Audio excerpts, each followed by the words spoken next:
About this team that you guys can do that with your two leading scorers with 1 point. We have different guys that can step up every night. We have so much depth.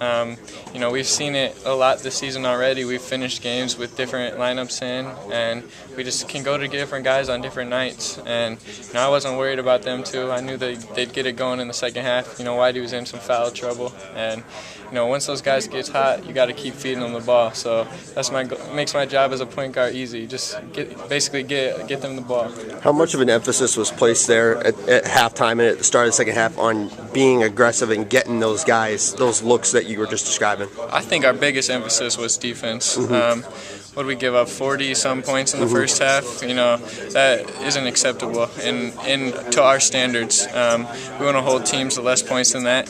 Don't get me wrong, they're a very good ball club and they can put up a lot of points. But we let Andre Hollins get hot the first half, and he was one of the main guys we wanted to key on tonight. So that was our main focus coming into the second half, was trying to get after them defensively. What mean to wake up tomorrow as a top 10 team? I don't try to pay attention to that. It's stuff you dream about as a kid, playing for a top 10 team, things like that, playing for a national championship. But at the same time, we can't worry about rankings. We just got to take care of business, and the rankings will take care of themselves. How big was Zach for you guys there, especially in the second half? Because it seemed like the numbers were kind of everywhere for him in terms of production, but like the effort just seemed consistent. I was so happy for him. Ohio State, he had a rough game offensively. He still made plays for us.